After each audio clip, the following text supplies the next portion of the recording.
Good morning. And what a night. Woo. It is time to skip the BS. It's time for Undisputed. It's time for Paul Pierce and Keyshawn Johnson and me to dive deep into back-to-back all-time shocking finishes to last night's Game 2s in New York, then in Denver. But we got to start with the Lakers and the Nuggets. Lakers were up 20 with 10 minutes left in the third quarter. They were up 10 going to the fourth quarter. They're up 8 with 6 minutes left. They obviously should have won, and once again, they did not. The Nuggets have now beaten them 10 straight times. Yes, the Nuggets proved once again they are the Lakers' daddies by outscoring them 57-40 in the second half. LeBron came very close to playing an all-time great fourth quarter, finally played the way he's capable of playing after 5 straight epic fails against Denver in fourth quarters of playoff games. But in the bitter end, LeBron was able to get free of KCP so completely that KCP went sliding away from him, leaving LeBron unguarded, wide open for a three that would have won it. Maybe would have changed LeBron's legacy. He had his Michael Jordan moment. He had his push-off of Brian Russell, Game 6 in Utah. He had it. He had it. And he left it just a little short. And it missed. And Jamal Murray, the best clutch closer in the NBA, everything LeBron is not, capped off a 14-point fourth quarter by hitting a fadeaway over the outstretched long arm of the law of Anthony Davis at the buzzer. Game, set, and probably first-round matchup for the Lakers. So, Paul, before we get to you, what do you got on there? Aha! Who is your dad? T-shirt, you know. Yeah. A little something. Yeah. Oh, man. If this wasn't a Who's Your Daddy moment game, then I don't know what was. Key, how you feeling this morning, man? I'm good, man. Don't worry about me. I'm straight. You get some sleep? Not really, but I'm good. I'm good. You know you're not going to get no sleep when you're invested in something. By the way, maybe I should get a Who's Your Daddy shirt to wear against Paul because I'm now up 2 dinners on you. I don't know if you noticed. I don't know if you noticed. But you had the Lakers in this series, and ultimately the Lakers are not going to win. And I'm going to man, you really went out and made that shirt. All right, so Paul, how and why did the Nuggets keep coming back to win this instant classic? Skip, it's the same story each and every game. The Lakers come out hot. They get a lead. They squander the lead. Nuggets come back and they win. On one hand, the Lakers look like they can beat anybody in the world. That is true. They got AD, who's he looked like he was the best player in the world for 3 quarters. And I said this, that on any given night, AD can be the best player in the world, which he was yesterday for 3 quarters. The Lakers just start reverting back to old habits. I mean, second half, they give up the 3, they don't play defense, and they hope that somehow magically that the Denver Nuggets will go away no matter what the lead is. So I'll tell you what happened. Joker was Joker, obviously. And this is what I want to say. AD, the all-defensive finalist, came out yesterday, and he was somewhat pissed off that he wasn't on the list. I think he was very. He was pissed off that he wasn't on the list. Well, we see why now. You had opportunity after opportunity to come up with big stop after big stop, and he couldn't do it. Now, that's not to say he's not a good defender. He's a good defender. He's a really good defender. But when you're playing the best in the world, this is your opportunity to show it. On the other hand, I thought LeBron played the perfect game, actually. You know, on the other nights, he came out aggressive. He had no energy for the fourth quarter. This Game 2, he was like, all right, I'm going to let the other guys carry us. If it's close, I'll win it at the end. He preserved some energy, and I was like, that's exactly what they need from LeBron. He needs something left in the tank in the fourth quarter. And in the fourth quarter, he scored 12 points, 2 huge threes. He got an and one. He got another layup, and I was like, all right, the Lakers are going to win this. But on the flip side, I thought Jamal Murray did everything in his power to say, here, Lakers, this is your guys' game tonight. He did. He couldn't make a shot. Couldn't make a shot. He was terrible in the pick and roll. Yeah. He didn't defend. And then the fourth quarter comes and he just flips the switch. Him and Joker. He comes down, they're down 2, makes a shot. Joker, 3 straight plays, scores on Anthony Davis one-on-one. One-on-one. They had been playing this guy great all day. Joker had 10 points and 10 rebounds in the first quarter. And I was just like, whoa, this is going to be a big night. Then they slowed him down a little bit. Then he picked it back up in the second half. And now that's just me seeing the Lakers revert back to old habits, which is I thought they had a great game plan for him. They were doubling them, finding other guys, making them beat them, which Jamal Murray couldn't do. KCP couldn't hit a shot. And these guys were all over the place. The only one who kept the Lakers in the game was Michael Porter Jr. He was the only one that kind of like could play last night up until the fourth quarter, third and fourth quarter, when Joker said, all right, it's time, it's enough is enough. Yeah. It's time for me to take over the game. And so the Lakers should still be confident. Maybe, you know, there's one thing that will probably give the Lakers confidence. I will say this, even though they've lost 10 straight, 9 with LeBron, they still have some things they can lean on. In 96 minutes, they've been leading 67 minutes of the 90 minutes. 96 minutes they've played. That's 70% of the time they've had the lead. So, you know, when they go back in today and look at the tape and say, hey, there's still light at the end of the tunnel, although I don't think there's light at the end of the tunnel, being that you've lost 10 straight, Denver's not going to lose 4 to 5 games. I just don't believe it. They've done it once this year, though, so it can happen. But I just think psychologically, they're in the Lakers' head. No matter how big a lead, no matter what the Lakers seem to do. D'Lo played well. You asked, well, is D'Lo going to play well? He played well. What are we getting from LeBron and AD? They did their job. So what's the excuse now? Who's the scapegoat now? This is about as a perfect of a game the Lakers could have played up until the last quarter. They were up double digits going to the fourth, and I just don't see how they get back in this series. I'm just not so sure. Mr. Laker fan, what you got? He got nothing today, Skip. No, I got a lot. All this you can go from a lot of different angles. Today. Obviously, right, we blew a 20-point lead in the third quarter. We had that. You figured we could carry that into the fourth quarter to some degree. That didn't take place. No. You know, AD, for one, got into foul trouble. All right, so that kind of affected the way he played down the stretch in the fourth quarter. He had one shot in the fourth quarter, and he missed it. Obviously, LeBron James did a much better job. As I said, he won't have back-to-back stinkers in the fourth quarter, and he didn't. You were right about that. He came to play. For the most part, you were right. Oh, God, Skip, come on, stop. D'Lo gave us everything that he could. He shot the ball extremely well. Once upon a time, I think he was 6 or 7 from 3. All right? So he erased that game one. Yep. When you look at it, though, Denver shot 23% from 3. But they hit them when they were supposed to. That's the thing. That's the difference. That's the big difference. You look at field goal percentage. They were 44% from the field goal percentage, while we were closer to 49%. So in all of the box score, the categories, they either was behind us or slightly in front of us. I don't understand how we got to the fourth quarter and everybody forgot how to play except LeBron. Everybody forgot how to play. Where Murray all of a sudden figured out how to play. When you look at what they scored in the fourth quarter, 20-32, they accounted, between Joker and Murray, they accounted 21 points to the 32 for Denver in the fourth quarter. That should tell us something from a scouting standpoint going into game 3. If we look at game 1, game 2, and back to last year's Western Conference Final, and even some degree this year, when they get into the last 7 minutes of the damn game, those two cannot start to cook. But for whatever reason, we allowed that to happen when we didn't earlier in the game, Skip. You know, and I know you look at the Michael Jordan moment, just like I did with LeBron. KCP on the ground. He didn't shove him like MJ, but he got him off of him. So he went flying. It was a little subtle. Yeah, but it wasn't a MJ move out the way in front of the world. It was subtle. He lined it up perfectly. I'm sitting there at home saying, oh, he about to knock this blankety blank.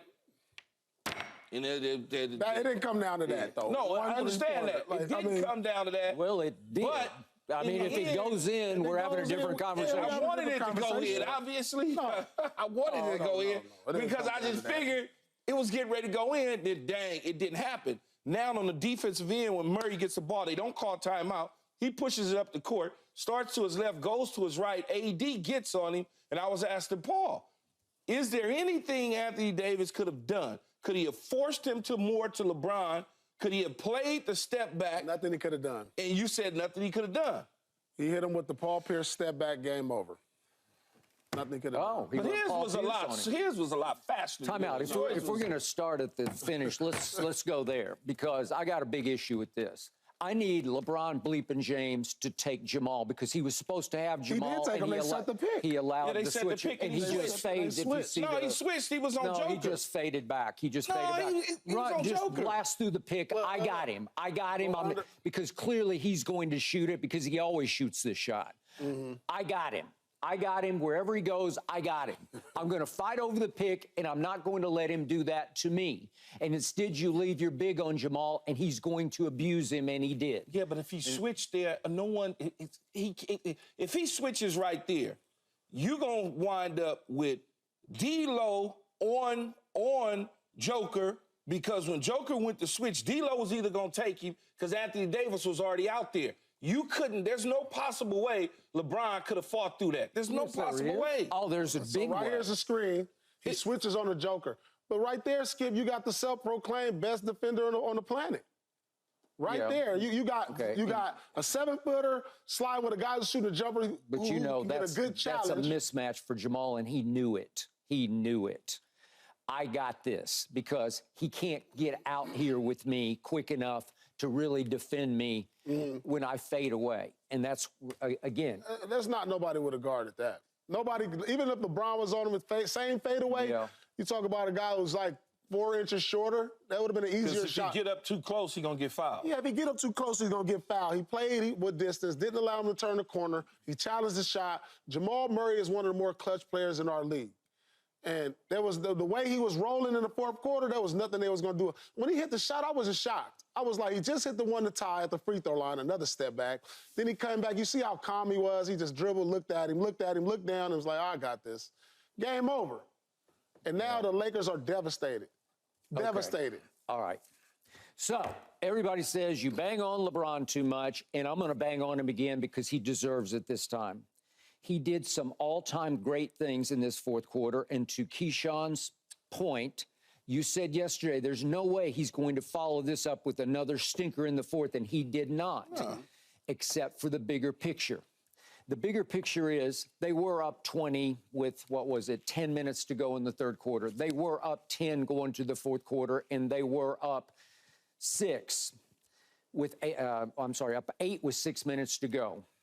And that's when LeBron had hit the back-to-back threes, if we could see him, because I want to give him credit for this. He was a 41% shooter during the regular season, and to his undying credit, he did hit back-to-back threes, and I thought, here he goes. Now he's got this. And when he made the second one, they're up 8 with 6:10 left in the game.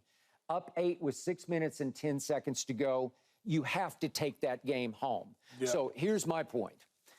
If you give Magic Johnson a lead at Denver against the defending champs going to the fourth quarter, if you give him a 10-point lead, I promise you he'll get the game home. If you give Kobe Bryant a 10-point lead going to the fourth quarter, I promise you he will get the game home. However it has to get home, he will get it home. And LeBron, I always say, has the highest IQ in basketball. You have to get it home through the fourth quarter, and you have to get your big man re-involved, because he takes one shot with 6:56 left, and we could see it. It's just a one shot. It's just a jumper that he takes. I think we got the AD one miss. He gets one shot in the fourth quarter. This is AD, and he creates it on his own, and he missed it. And that's it. That's all you get from a guy who in the first half made 11 out of 12 shots and scored 24 points in the first half. Yeah. Through 3 quarters, he was on fire because they kept pick and rolling. Denver couldn't defend it. Denver did not have an answer for that pick and roll. I didn't see one pick and roll attempted in the entire fourth quarter, and I don't know why. Maybe they have some they had a few pick and rolls. They just didn't go. I'm talking about an executed pick and roll that got a shot. I didn't see one. Yeah, LeBron went left on the pick and roll, finished the layup with the left. D'Lo went left. Finish. Remember when D'Lo hit the left hand later? He did. Layup on the left side. They kept running the same play. It worked, but they didn't go back to it. But they didn't get AD open for the jumpers that he was getting, especially in the first quarter when he was just cooking Joker. They ran the play, because I know the play. They ran the play, but what they did was they stay home on AD on a double pick and roll, and they allowed the layup. That's why AD didn't get open, because when they was running that pick and roll the first half, they was helping off AD. He was popping to the free throw line, making his move. So they was like, we'll stay home on AD, and they gave up the layup. So they was taking the lesser of two evils, but at the same time, it was like, which one do we give up? Do we give up to D'Lo or AD who has it cooking? So So with a minute and 26 seconds left, LeBron made it was a bad play by Jamal. But LeBron made a great play and took the ball away, and he is gone. And Jamal just sort of has to wave at him because he's 6'9" versus 6'4", and he dunks it on him. Here's the play, and I thought, you know what? This is signature. This has got. This is a classic LeBron game that people are going to be talking about for years to come because it's written all over it. And I thought, okay, here we go. We got it. Keyshawn's going to be right. Keyshawn's going to be right. And Denver just wouldn't quit because they just immediately went right back down and scored. And D'Lo did get his layup that you talked about. LeBron had a layup. Right. And yet Denver would not back off because Jamal just kept on keeping him back in the game. So it comes down to the Michael Jordan moment. For those who don't remember that Game 6 moment, I was there in the front row in Utah. It certainly looked like it, but it was, different circumstances, but yes, I understand. Different circumstances. We're talking about Game 6 of the finals, but this was a crucial game, too. Here's the Jordan moment. There's a little push-off. This guy here, Skip. And he holds the pose, and the people up there are horrified in the end zone seats in Utah. Man. That was was pretty. Jordan had just stolen the ball from Karl Malone over in the corner and dribbled it all the way up by himself. Scottie Pippen's calling for the ball wide open on the wing. Mike says, no, I think I got this. Okay, so the point is, it looked, I immediately, when KCP went flying, I thought, this is a Brian Russell moment. It looked just like it. Yeah. And LeBron gathered himself, and he goes up and just left it a touch short. Well, boom, right here. Okay. See, I told you, Paul. All right, you got to make it. I said that, Paul. I said he right there. He took his time. It was like the free throw line. I just felt it was over. I stood up at home. All right. The other two were tougher. The other two threes. I've said from the start, he just doesn't have the clutch gene. He doesn't have the closer gene. This is a closer's game. It just didn't fall, Skip, man. Come on now. But some guys make that shot, and some guys don't make that shot. Would Magic have sat right there and made that shot? I think so. I'll never know, but I think he would have. Would Kobe have made that shot? I think so. Would Michael have made that shot? I know so. Okay, I'll give you those three. But the point is... That's the harsh reality about sports, though. It just is. And it goes the other way, and Jamal does what Jamal always does. He is this kid is something. He is a fourth-quarter terror. And just, you have to understand, he was 3 for 16 going to the fourth quarter. He tried to give the Lakers the game. He was 0 for 4 from 3 and wound up 0 for 5 from 3 because he missed his 1-3 in the fourth quarter.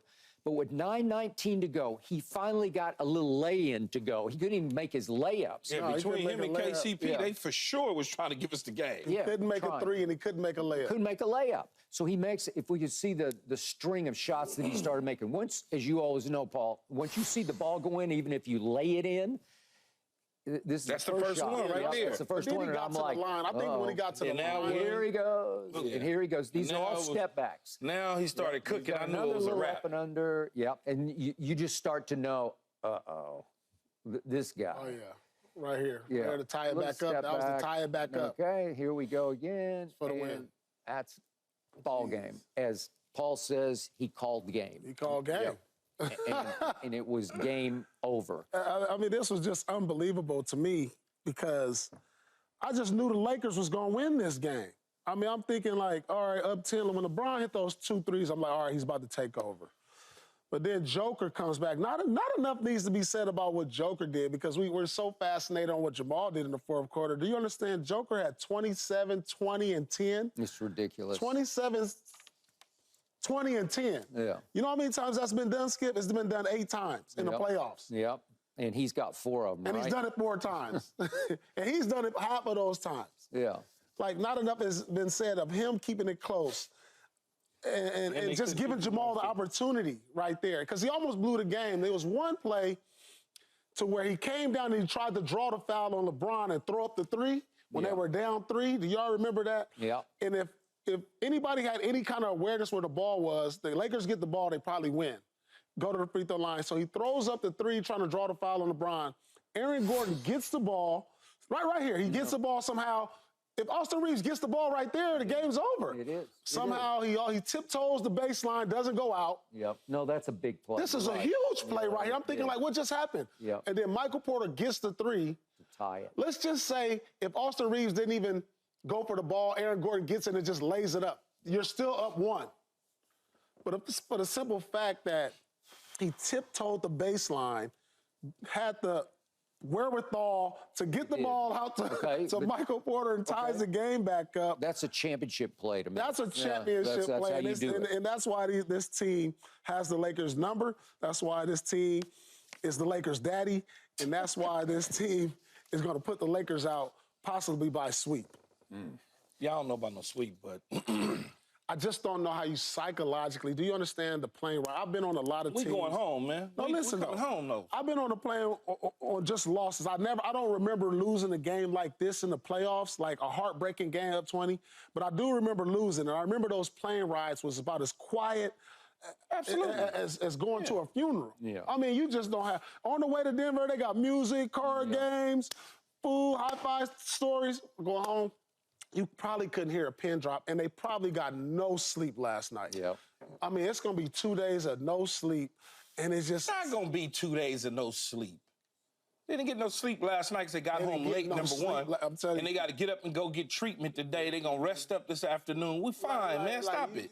To lose a heartbreak sending them false like narratives that. out there like that. No way they sleep. So, Keyshawn, 2 days of no sleep. If I told you in two games at Denver, Anthony Davis has averaged 32, 13, and 4 assists, and LeBron has averaged 27, 7 rebounds, and 10 assists, you'd say, okay, I kind of like that. I kind of like that. But you also, again, those 2 dudes going to push the other 2 out the way. You got to look at the other guys and participating. D'Angelo showed up last night.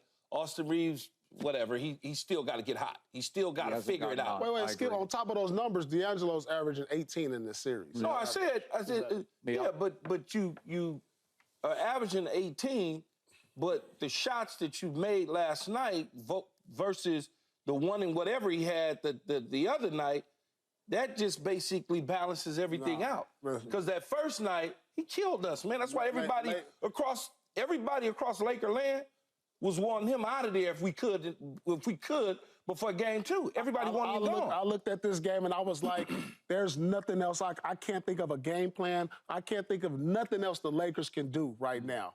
LeBron played perfect. He said in the first game, I'm going to set the tone early. This game, I'm going to sit back and take them in the end. Now LeBron has to be conflicted to, like, how do I approach this next game? Yeah. Like, do I go early? Do I go late? But how do I have something toward LeBron and AD, Okay, so to your point. It's not. Paul's brought this up.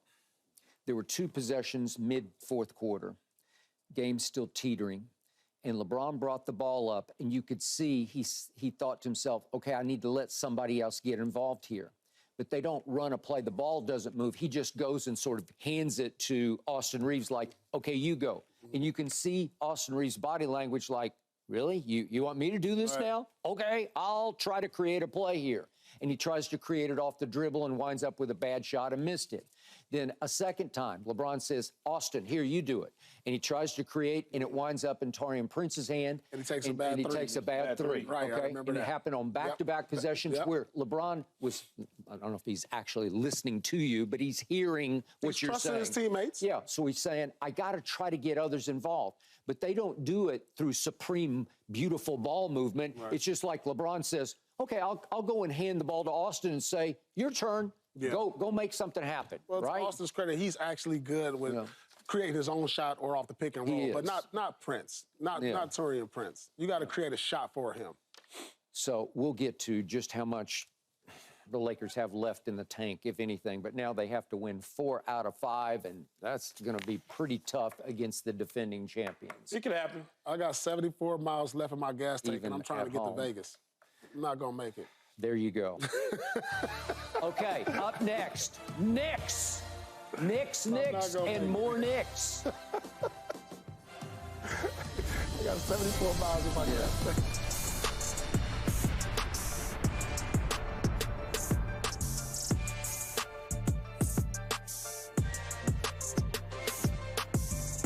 Thanks for watching, Undisputed fans. Do you want more highlights from the show?